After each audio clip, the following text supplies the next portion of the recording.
All right. Well, hello, friend.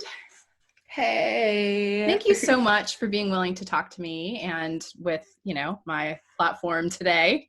Hey, platform. hey, hey, anonymous platform.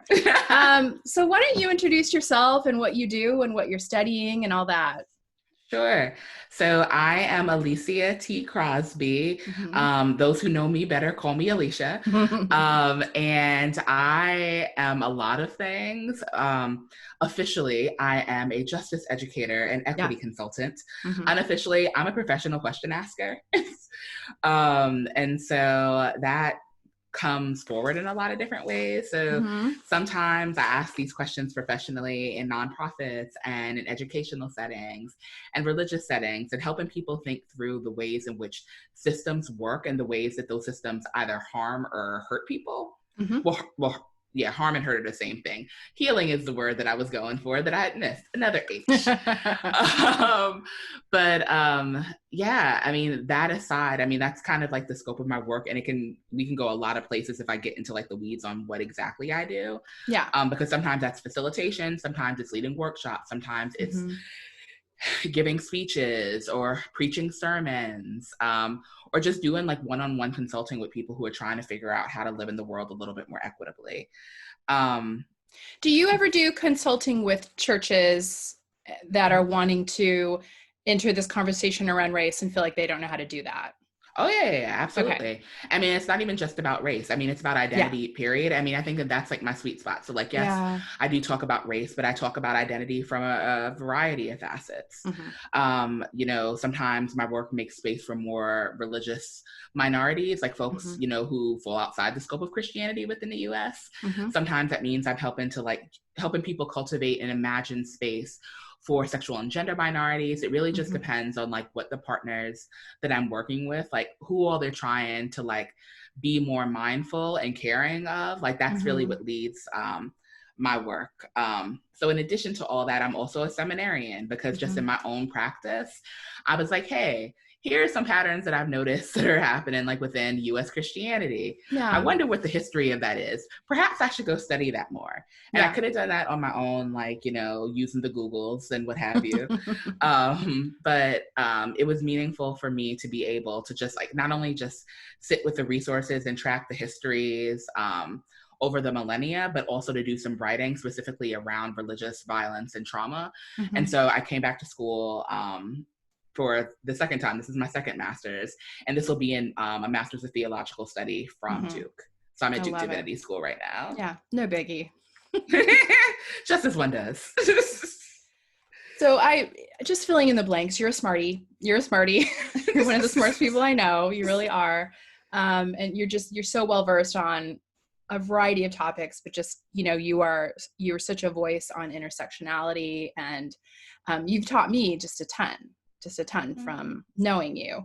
And we met through, where did we first meet? Red Letter Christians, Oh, I want to it's say. probably RLC. I mean, I think Yeah. I knew about your work Well, before that. likewise. Like, Yeah. yeah, like I'd heard about you, but like we finally met, yeah, through Red Letter Yeah. Christians. Yeah, absolutely.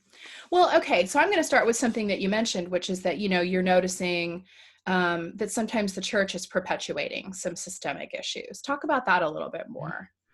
Oh gosh, where do I start? Yeah. Ugh, this is massive. Um, so the thing that actually brought me back to school, I think that's like a good entry point into this question.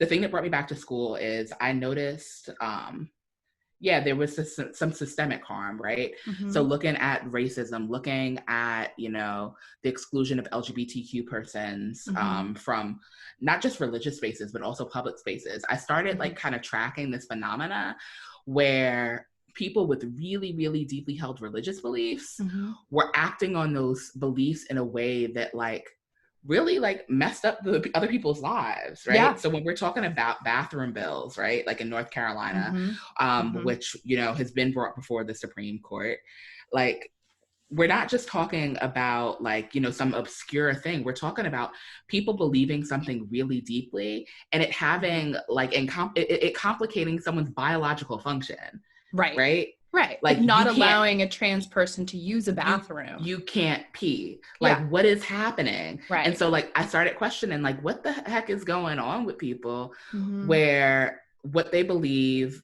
and many of them would say they believe it in their hearts, but it's coming out through their politics. Mm-hmm. And when I say politics, not just in terms of their expressed beliefs, but then the beliefs that determines how we shape public space. Yes. And so like that's a thing that like I'm really interested in exploring more, and like framing that as a form of religious harm. Mm-hmm. And I don't think that that's something that's being done broadly. Like people could say like, oh, this person is a bigot and their bigotry is inspired by yada yada, like related to their beliefs, but they're not actually doing the mapping to call that like religious harm that inspires religious trauma. And that's the sort of work that I'm interested in part. It's like one of like my passions actually is to look at the socio-political function of religion. And how that either like alleviates or adds to just the experiences of trauma that people encounter in the world. Yeah. And it's just, you know, I mean, I think we have watched, you know, for so many years, trauma at the hands of the church, you know, at large, whether it be the exclusion of LGBT people. Right. And then right now, what I'm watching, which is so curious to me, is there's some like political divide on how we're responding to this moment of a racial conversation. And then what I'm observing is that the political divide is also affecting my Christian friends, right? And so not all Christian friends, but many who are very evangelical. And there's that marriage between the Republican Party, evangelical, and the Republican Party, again, not all, seems to be really pushing back on the conversation around race. Why? Why? Control. But beyond fear. that, like fear, but also control, right? It's not just one of like I had a conversation with someone earlier today, and we had and the conversation led to thinking about like the ways in which we amass or people, right? Because not all of us share in this, but the way that people amass capital, right? Whether it's material capital, fiscal capital, or social capital. And so there is an investment in controlling conversations, including those related to race, because it means that there are certain people who don't get to share in power and also don't share in like really any type of gains in the world, right? Like there's some type of, when we allow for racism to stand and to go unchecked, it means that there's social power that certain people don't have to cede. Yeah.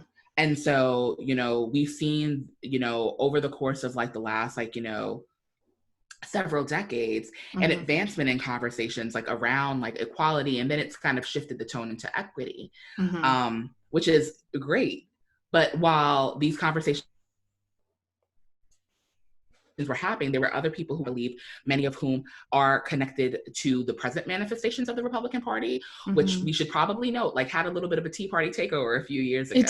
It did. Yeah. But these people were playing the background for about 40 or some odd years as like social advances were taking place, and like people were gaining rights in all these different areas in order to like kind of like hardcore one time like knock it all down. And I think that this is some of the tensions that we see happening.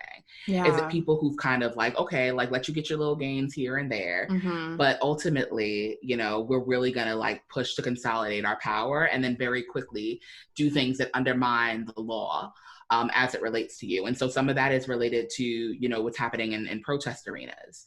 There, oh gosh, like I saw something actually come across my desk last week. It was around accessibility with health records for people who've been arrested as well as incarcerated. It's like this is, you know, absolutely a conversation we need to be having in this moment. One, because we know that like the way in which like imprisonment happens within the US is incredibly raced. You know, you see Black and Hispanic persons, specifically like male identified persons, incarcerated at like several times over like their white counterparts. Oh yeah. So like this is a race conversation, but it also speaks to like protest, right? When you have Mm-hmm. like civil uprisings that like kind of not even just go against the law, because they don't necessarily, it's all within Right. like our First Amendment, like our free speech. Right. But like when it's still criminalized and people are still carted Mm-hmm. off, if something happens to them in custody, Mm-hmm. then and we can't get their health records, then we can't hold people accountable. Right. And so Right. this is an example like of a bill that's up for like, you know, to be voted on in states all around the nation. I mean, North Carolina, our governor has it in front of them now. Georgia's governor, I believe, voted to actually not make these things available about a week or so ago.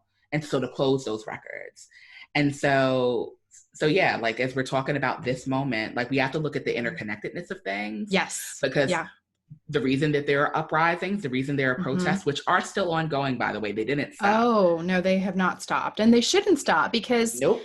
I mean, you know, what have we gotten? We've gotten some lovely murals and, you know, some national attention, but like, you know, there's still qualified immunity in so many states. There's still like, and exactly what you're talking about. It's like there are laws that support systemic racism, and those laws are not being dismantled. So the protests continue because these aren't unity protests, which I think a lot of people don't get. Like these weren't protests so that we could all say Black Lives Matter, all that's a part of it. The protests are Black Lives Matter, therefore we have to change the systems. And we have to change the systems. We're we not have to there change yet. we have to change the policies that undergird the systems and prop them up and keep people subjugated. Yes. And I think, you know, there are times where like as protests continue and even sometimes come out of the public eye, we have to like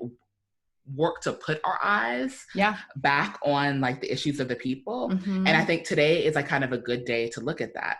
So I don't know if you've been following, you know, I mean, we talked about Standing Rock, right? Like for a couple of years, but like a lot of people stopped paying attention to what's happening to the pipelines, but those land and water protectors continued on in the work. And there, you know, was a Supreme Court ruling earlier today. I know that like, upheld the sovereignty of like native lands, which was incredible. And there are a number of pipeline projects that have shut down, but it's because these things, these uprisings are continuous and people are continuing to give them energy beyond, you know, the scope of cameras being on them. Right. What do you feel like in the current moment and in the current protests about racial equality? What do you feel like the markers would be of like movement is really effectively happening, like at a deeper level, not just at a like, okay, we all, we've all put our Instagram accounts to black, but like, you know, what does real change look like in this moment? Yeah, that's a little bit difficult to answer. Yeah. The reason being is because that's really specific to locale. Like, I don't know what laws people are advocating to like get knocked down or what the interventions that they need in their specific space. Yeah, that's a really good point. Yeah, I mean, like too often, like we're in the habit of like universalizing things and being like, this is what sweepingly is needed. And it's like, no, there are distinctions like politically that happen in different places and like ways that laws target people, and those laws need to be changed. And so I think that it's always a good look to check in like with local organizations, like who do things on the ground where you live to see what the response is, because they've been at it far longer than like someone like me. You know, I saw like a critique or really anybody who speaks about this, like, you know, of different parts of the country. So I saw a really, really valid critique of something last night. So we are in a place where a number of folks are still calling for accountability behind Breonna Taylor's murder. And there was some programming that was put together, and there were absolutely no local organizers like from Louisville who were a part of it. And it's like, it's cool when people can use their platforms and their just the resources that they have to like amplify an issue. But that's the thing, it's amplification. We have to amplify the voices and the perspectives of people who are directly impacted. And it was a panel full of people who they themselves weren't residents from that space. They weren't people who were like calling for accountability who lived there. And I think that that's the thing that like your listeners and like your viewers could like take hold of. Ask the Yeah, that's people so around good. you what's Yeah. needed. Uh-huh. And as you said, the people who are in this, the people who have been involved, because, most community organizers around racial justice have been involved long before George Floyd, right? I mean, way long before. One of the things that, I was having a catch about was, in my local community, we had tons of protests, but they were cropping up, and some of them were being organized by churches. And I felt really conflicted because on the one hand, yay, churches getting involved in racial justice. That feels like a big deal that, shouldn't be, but it feels like it. But then on the other hand, it felt like a little bit of a co-opt of a movement that's really about violence against Black bodies. And this has been co-opted into a unity march. Does that make sense? Like there wasn't any community organizing in it. It was just a peace march. And that's not what we're not marching for unity. We're marching, right? We're not protesting for unity. We're protesting for reform. I mean, reform is definitely one of the goals. Yeah. It depends on what your politic is, like what the end goal actually is. Or dismantling or defunding. Or just defunding. Like there's so many Yeah. words that different people use, but again, their politics come into play. I mean, I think that this is what you're saying is like super, super valid. And it is a thing that like people have to be mindful of. Like, I think it is beautiful that folks are concerned in ways that perhaps they weren't before. And that's great. But you know what happens when you don't know what you're doing that you need to do? Listen. Like you need to pause and to listen and to look around and get to know the landscape. Yeah. Like the conversation that I'm having right now, like with Kristen, y'all, I couldn't have this conversation 7, 8 years ago. I wouldn't have been equipped because like my politics were different. And there was a lot of learning that I had to like undergo personally to be able to speak about things with authority and with knowing because I learned. Yeah. Like if you're new to the fight, like understand that yes, you can dedicate your energy and your resources, but the thing that you can, I think, dedicate most responsibly and most carefully is your presence, but like a mostly silent presence as you follow the lead of people who've been invested for much longer than you. And I think that that's a mistake that some churches are making, is that they're speaking when they need to instead be like listening to the prophetic work that other people have been engaged in for a very long time. Yeah, I completely agree. And, I am still in a state of learning and, everyone should be, but especially white people. And we need to be listening to people of color. Let me ask, and Black people specifically, when we're talking about Black people, I mean, I think white people also sometimes have a hard time just saying Black people. Like, yes, people of color, I can tell you but stories about it. Well, tell me a story about it. Oh, yes, I will. So I had this really interesting story where I was at a meeting with a friend and there was a white woman who was a part of this meeting and basically said that we couldn't call Black people, like she referred to Black people as African Americans, but then switched back to Black. And she said something that I won't repeat because it is a slur in some cases. It's a term that, she shouldn't have used as a white woman, but basically said that like, we're not to call people, Black people, African American because it was an outdated term. That's the gist of what she was getting at. And so I was seething because of like the framing that she like used to say this. And then at some point, like mind you, I'm a guest, but I also don't care. And so, and the friend who brought me knew I didn't care about the friend who brought you was like, oh. Yeah, like I could see her seeing me, and I'm just like, do I say something? Do I say something? I'm gonna say something. Yeah. And so I raised my hand in the meeting. I was like, what you said was a public affront, and so we're gonna address this publicly. You don't get to determine how people of African descent self-describe. Right. You don't. Well, Right. my mother said, I don't care what your mama said. What I'm telling you is that there are some Black people who call themselves African American and others who identify as Black. Yeah. But you as a white person don't get to determine the terminology that we use to talk about ourselves and our experiences. Right. That's not your job. Right. Your job is to honor what the people around you have said, and you didn't need to do what you did. And I mean, it ended up in like white women tears, like literally. She started to cry. And there's like the emotional labor that that Black folks and other people of color have to deal with when that happens. And then it was like also the unconsensual hugging. It's like, I don't know you. Why are you touching me? I'm cringing because maybe I've been that person before. You know, it's like I'm cringing, like I know what you're talking about. Yeah. And she wanted me to assuage her guilt. Yeah. And it's just like, that's not my job. Now you're comforting her. Because she was offensive.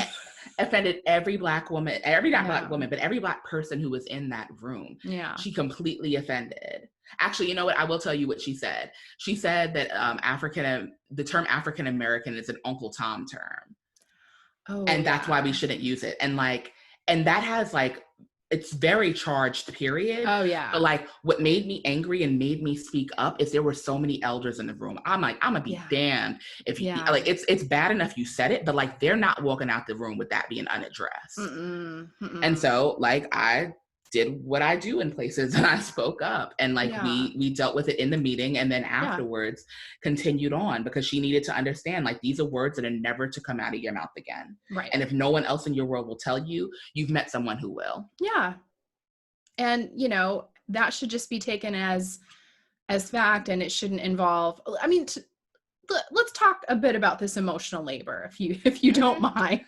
I don't. Let me ask you to do the emotional labor of talking about emotional labor. But because I know for sure that I have been that person of asking a Black friend to do this work for me, and that's, I will say, in my trajectory of learning. That was definitely a learning for me of like, oh no, I don't just like pop into a conversation about race with, any Black friend at dinner, assuming that they just, want to talk about that instead of the latest Bachelor episode, right? Like that it's rude for me to assume that I want to understand something. So therefore you must just be ready and game at any moment to educate me. But talk about what, what that feels like as the Black friend when, or not even the Black friend. I mean, because you're in spaces where it's not even friends. Sometimes you're doing the emotional labor in organizations and groups too. Yeah. I mean, I can't speak, for all Black people. I can speak for Alicia. Of course. It's somewhere between like crappy and a pain in the ass. Yeah. And it's just like, because there's a sense of exasperation. It's just like, are we doing this again? Okay. I'm very good at telling people though what's not my work. Yeah. So case in point, like I had someone a few weeks ago, well-meaning, hopped into my inbox. So they apologized for something they had done that was offensive in the past. And I was like, oh, okay, that's really sweet. I appreciate your apology. And then they asked me to do the work of identifying when they had said something problematic, like via their social media. I was like, oh no, that's not my work. Right. That's yours. Yeah. Like, I'm not going to commit the labor of going back, through your media postings and telling you what you could do better. No, that's no. Yeah. Like we don't have that relationship. Right. And I also don't believe in doing work that's not mine. So you need to go and do that process, commit to that process yourself. Yes. Yeah. And I think, there's some learned helplessness I feel for white people on this whole topic of race, where we just go, well, how am I supposed to know? Like as if we don't have the internet and books and, so many other resources available to us. It's just like, it reminds me of that, like, well, I can't reach that book. I can't reach it, just laziness. Yeah. And it's even beyond, it's even beyond learned helplessness. It becomes, just a lack of resilience. Yeah. Because as soon as there's a little bit of a push, there's a falling apart. And it's just like, I think that like sometimes struggle does breed resilience, Mhm. but I get like confounded sometimes. And this is someone who's like committed to doing this work with people, seeing how quickly like people emotionally fall apart with the slightest bit of resistance. And it's just like, you don't get to do this. Right. Because at the end of the day, if you fall apart and walk away from a conversation because you got a little bit of pushback, Right. that means that like this subjugation, like this oppression, this constriction lasts for the rest of us so much longer because you can't hold this. And Yeah. so I think that part of what this moment requires white folks specifically to like reflect on is like how to build up their endurance in Totally. conversation, Yeah. emotionally. Hmm. And it's not to say that white people don't go through things, like they definitely do. Like, but as it relates to having conversations about race, Yeah. there definitely are some muscles that need to be built Yes. up and strengthened in the Yeah. same way that you hit the gym in order to Yes. like, get, your biceps looking the way that you want. Like Yeah. there are muscles that relate to having conversations about racial equity and other Yeah. forms of equity that you need to shore up in order to be able to hold things and hold them long and hold them well. I completely agree. And I think there is a level of atrophy for white people around these Mhm. conversations, and just so much sensitivity and fragility. And I think it's a unique topic. Like, I know white people who can go to the mat on any number of topics, but man, you like, point out an area where they may be, blind spotted with race, and it's tears or it's anger. I mean, there's a Mhm. lot underneath for white people, and I think a lot of it is guilt, but it's Mhm. misplaced guilt. It's like an Mhm. irrational, weird, like, I don't know. I mean, do you have a sense of what's underneath all that? Mhm. It's a fear of getting it wrong. Okay, yeah. So I think that one thing that every system of supremacy like deals in for the most part is absolutes. There is a right Yeah. way and a wrong way. And Yes. even as people like work to confront like supremacies and specifically like white supremacy, and this doesn't mean that you're walking around with the white sheet. Like Exactly. y'all have been Right. here long enough to know. Like y'all Right. rock with Kristen long enough to know. But understanding that you have more work to do is a really difficult thing because Yeah. there are a number of people who've read the books, right? And they're still Mhm. complicit in the harm that other people Mhm. experience Mhm. and still need to do more work. Like there's never a point where your work is ever done. There's Mhm. always more to learn. There's always more to do. Yeah. And like the sooner that you accept that and not yield to the fact that there's ever some degree of mastery, the Yeah. better off you'll be. And I think that that's one of the things that may be wrong, specifically with like white progressives, is that there's an assumption that there's mastery, that you are somehow Yes. woke, Yeah. which I hate that term. I hate Right. it. I hate it so much because one, it's a term that's been co-opted Oh from yeah. like Black queer spaces Yeah. and Black, spaces more generally. So Mhm. it's already been like lifted and Yeah. appropriated. Totally. That's part of the problem. But the other part of the problem is that people think that they have arrived and that they're Right. so learned that they can't be educated any Right. further. Well, It's hubris. and you and I have been in rooms together with other Christian progressives where some people who thought they've arrived at wokeness have been called Mhm. out, and it's been real ugly. It has. It's been ugly. Things have fallen apart. There have been Yeah. tears. There's been Broken anger. relationships. Mhm. Yeah. It's happened. And yeah, I mean, I'm glad that you named that because, like, this isn't a thing that lives in the land of abstraction. This is No. real. No. Absolutely. And I think, I mean, I feel like I've been in conversations about race for a long time. I am trying to be an ally or a co-conspirator, but I Mhm. know I get it wrong all the time. I get it wrong Mhm. all the time. I still do. And Mhm. I think the most important thing that I can bring to the table is the humility to go, for a friend to just be like, oh, did you notice that you, like, when you said that, you kind of had a lens of privilege, and then for me to go, oh yeah, I did. And then we move Mhm. on.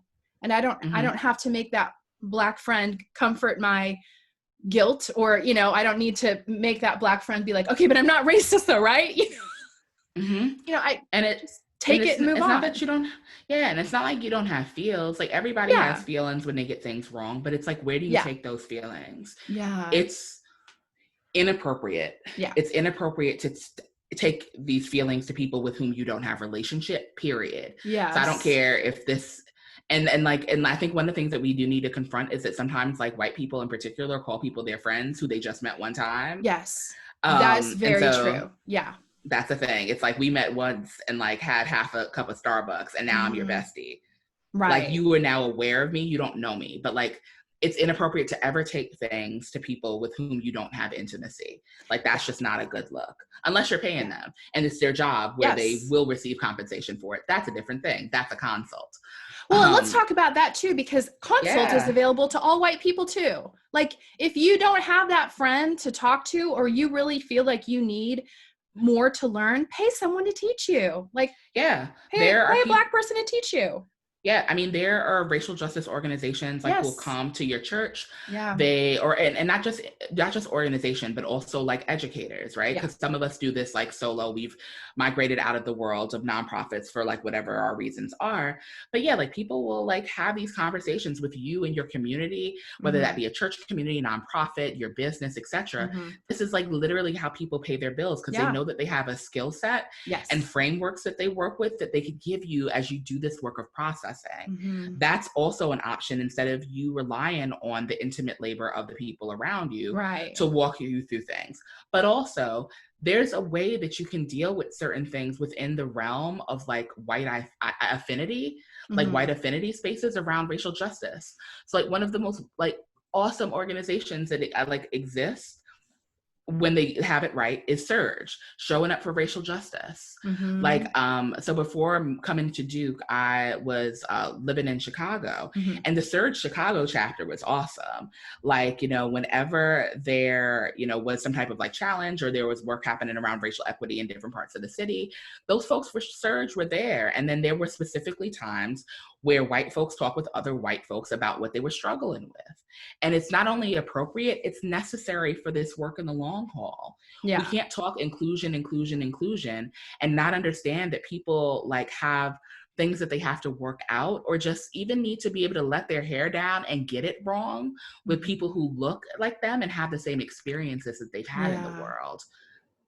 Like affinity spaces are critical to the sustainability in this work for white people, but also for people of color. Like, you know, there are times like where I do like love, and I have specific affinity spaces in my life where I sit with just like Black folks and we just talk about like how like the world is landing on us. Right. And then sometimes like there's specificity even in the affinity. Sometimes it's Black queer folk. Right. Like, you know, affinity can be developed in so many ways and like with the multitude of identities, but it's important for you to find your people with whom you share experiences in order for you to be able to share in a way that's appropriate. Yeah. I think that's so important. And then just being aware that, like, as you said, I mean, I think so many white people often honestly think they're closer to the Black people in their lives than they are. And just to think like, do I have the capital with this person to have like, so something, you know, racist happens in the news, but have I actually had a race conversation with this friend outside of something I saw on the news, right? Like, have we built a friendship where that's a topic that we talk about casually, not just when I saw something that I need to process? Because at that point, the relationship becomes unreciprocal and it becomes extractive. It's about the extraction of like my trauma for the sake of your education. And that's not being a good friend. No, it's not. And then also being mindful too, I think of, you know, I think things happen in the news. I mean, especially when it's, you know, violence against Black bodies. And well, then can I suggest a reframe? It's not just violence against Black bodies because that disembodies people. It's violence against Black people who have bodies. Yes. Okay. Violence against Black people, Black living, breathing people who, thank you for that. But I think when that happens, it's like, I think white people jump to, I want to process this, and maybe don't realize that like Black people have to go through grief. Many Black people have to go through grief when these stories come up first, right? And that like I even find, you know, I'm not a Black person, but I'm raising Black sons, and there are some news stories that I over identify with, you know, for whatever reason, where I feel like I can't even talk about it for a few days because I'm up in my feelings.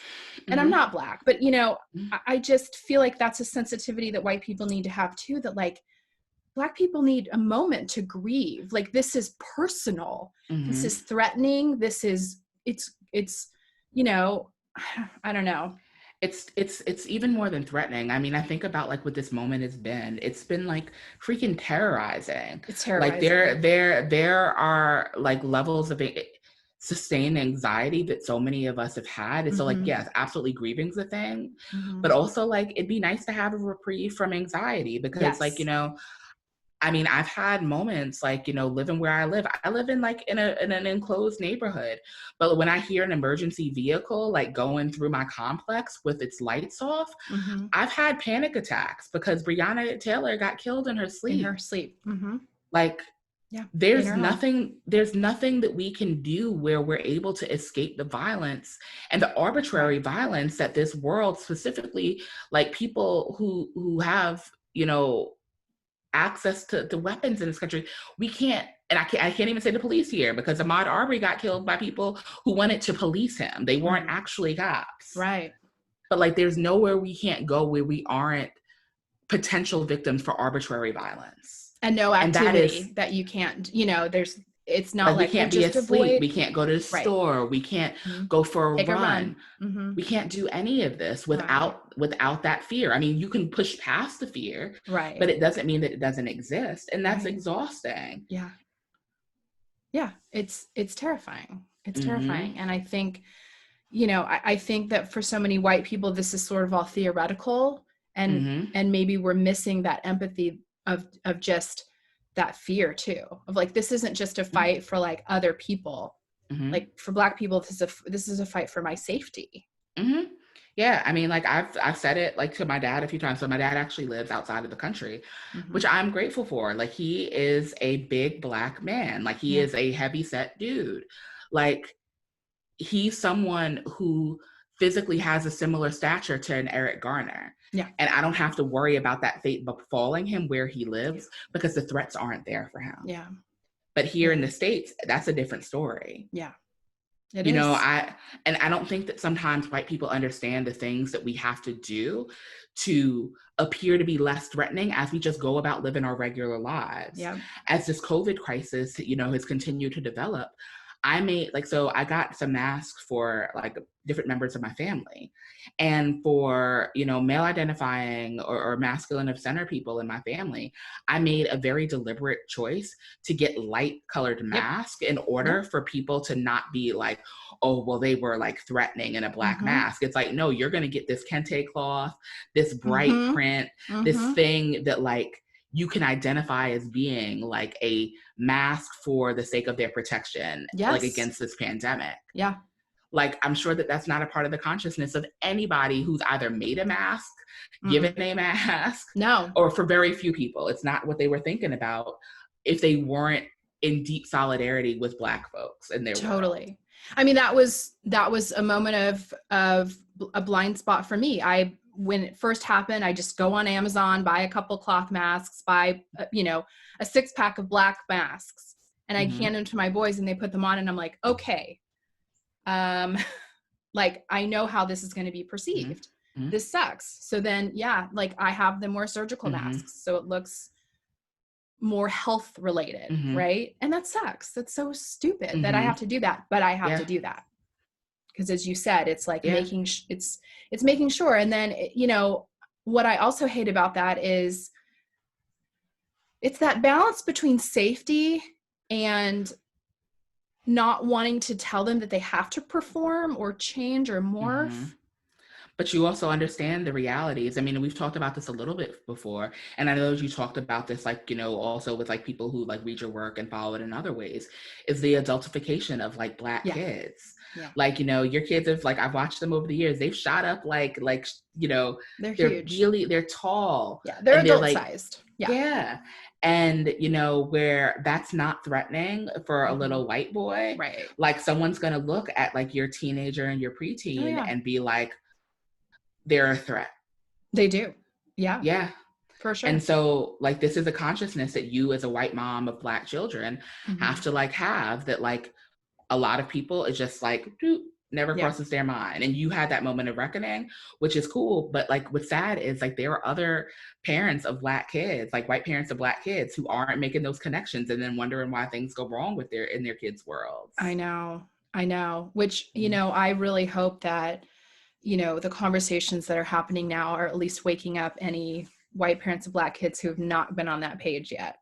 All I can do is hope that right now this is a wake up call, because what do you, I mean, speaking of that, what do you think, you know, because there's been, you know, so many people have been fighting for social justice, racial justice for so long. What do you think made the George Floyd situation be the catalyst for finally like this really national conversation?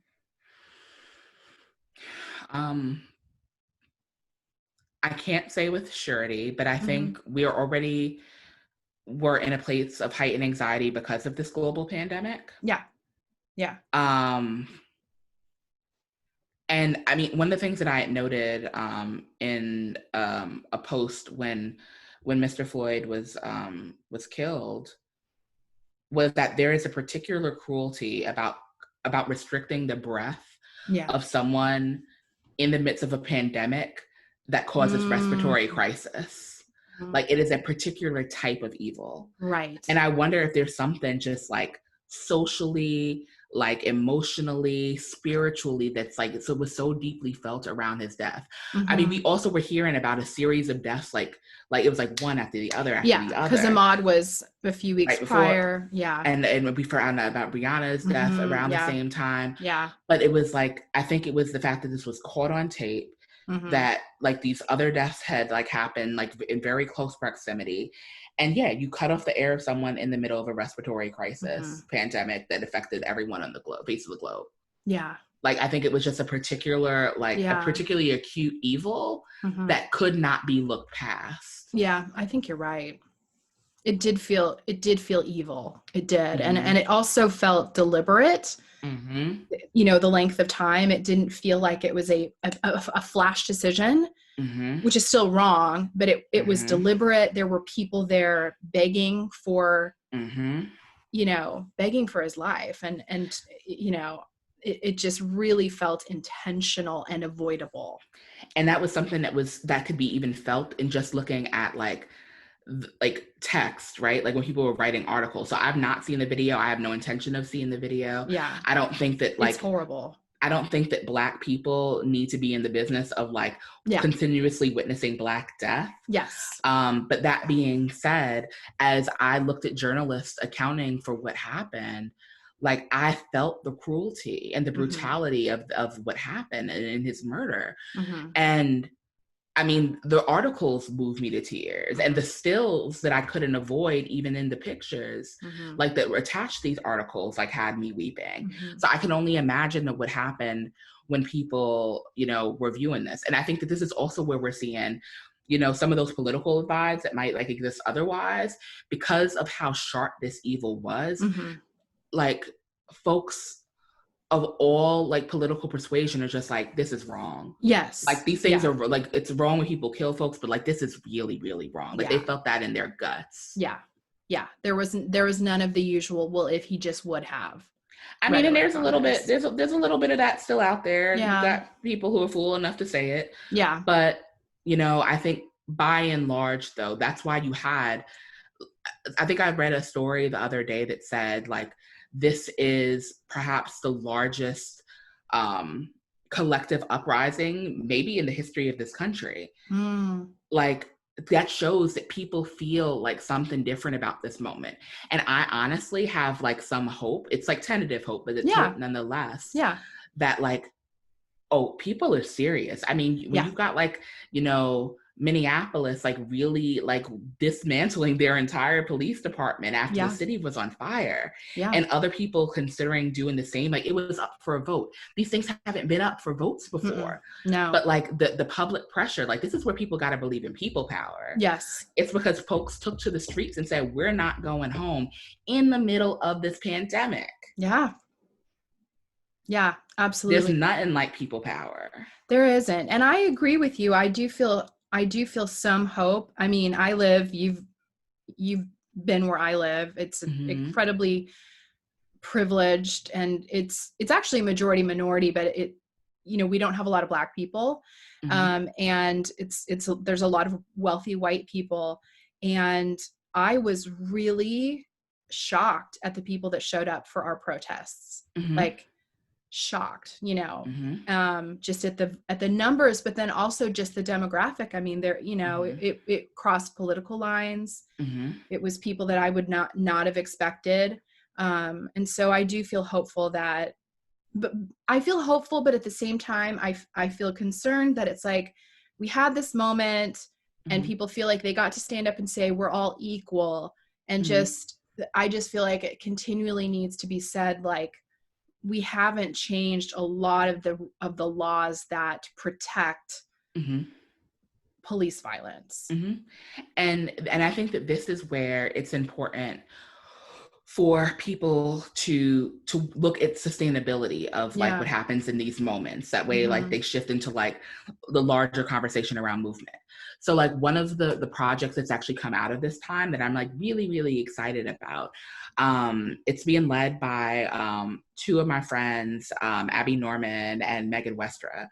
And they're doing something called Karen, and it's the Keep Anti-Racist Engage Network. And so it's taking Karen, right, which has become a kind of a signifier of a very privileged white woman who's like exercising the privilege. Yes. But they telling on folks, getting in their business, not knowing that like shutting up is an option, and that minding your business is free. Yes. They were like, okay, so as white women, like, what could we do in this moment? And there are people, and they've done their work like within their churches. Both of them are pastors, they're ministers. And so they're like, okay, like there needs to be sustainability. We need to basically help white women develop this muscle. So they're developing, I'm not gonna say develop because they're still in the process of it. They're starting this project to help collect white women, like when they go off on like tangents, but also to like actually help them and educate them to do that work, right? That work that isn't ours. They're organizationally like surrounding them, giving them the resources that they need, and also working to leverage the resources of these white women as they develop those racial justice muscles to contribute back to the communities that have been impacted by racialized harm. That's really cool. Yeah. So like there are people who are out here working to help like strengthen people as they're having these conversations. Yeah. I love that. I love that. And I mean, going back to something that you said, I mean, I think that white people are understanding we need to listen to Black voices. We need to be reading and understanding. But at the same time, we also, I think, need to come for our own in a way, like, because I know this for sure. There are things that there are dumb things a white person would say in front of me that they wouldn't say in front of you. That puts me in the position of then correcting, right? Like, and knowing how to push back and how to speak to some of that ignorance, some of that like privileged talk, or, the what about Black on Black crime, or, the things that white people say in closed company, that's ignorant. And so I think it's a both and. I think, there needs to be a lot of listening. And to me, it's like, I always want to be amplifying Black voices, but at the same time, I also need to learn how to use my own, because I'm going to be in spaces where I might be the voice, might be me.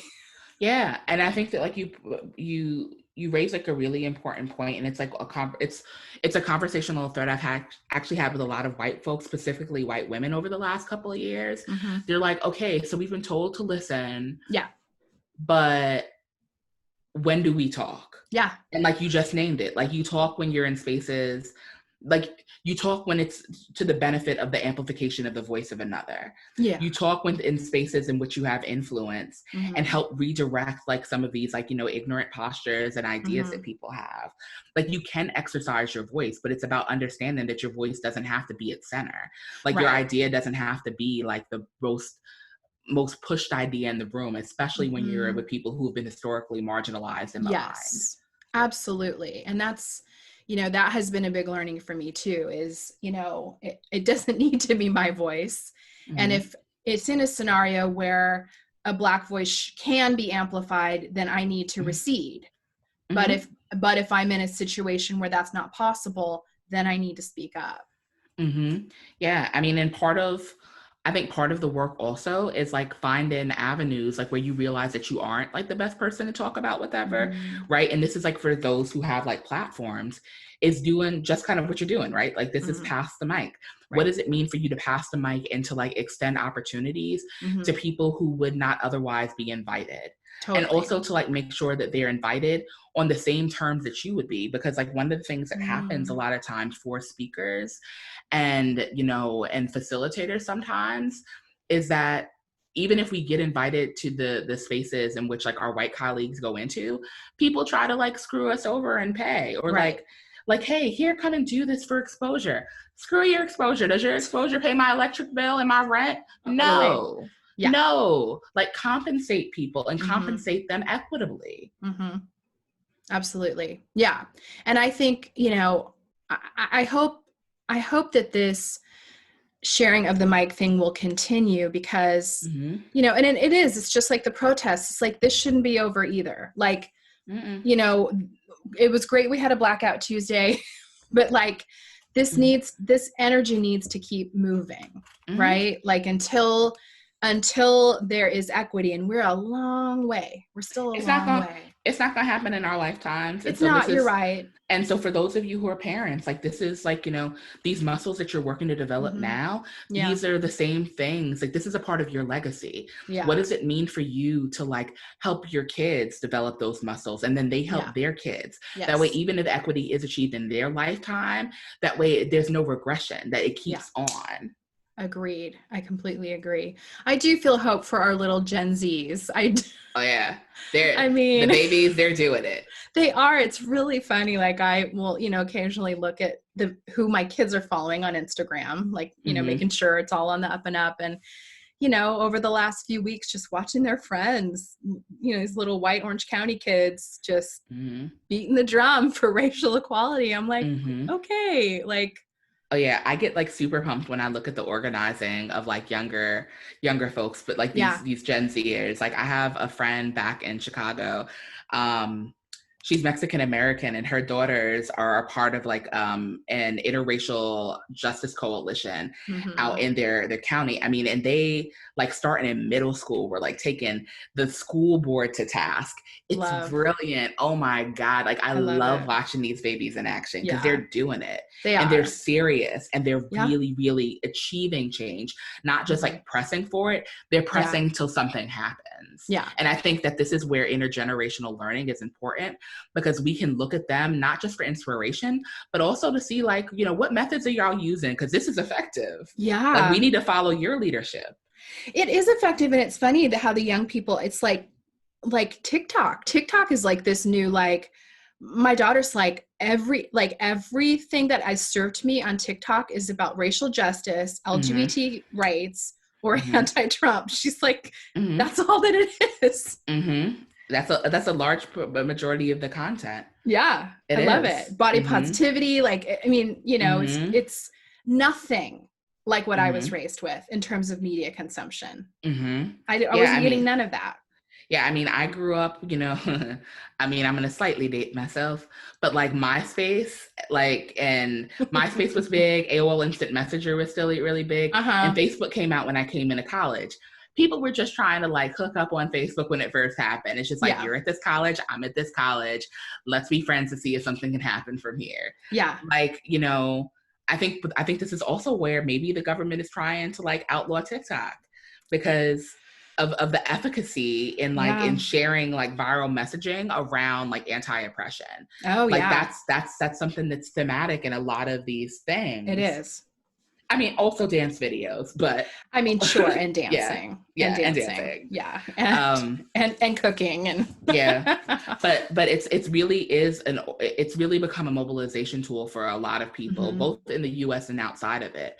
And so I think it also matters, you know, just kind of consciousness raising, like for your audience. Yeah. It matters that like that President Trump is trying to like get this outlawed.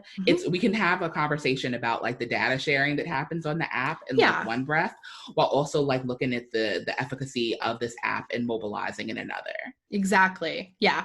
And I mean, I think the data sharing does not seem to be the reason he shut down other, you know, he hasn't gone after other social media profiles for that. I think this one is specifically, it's the younger generation, and he's getting obliterated on there, you know. He literally got owned at his rally because of the TikTok. He did. And the man likes a personal vendetta. So yes, he sure does. Yeah.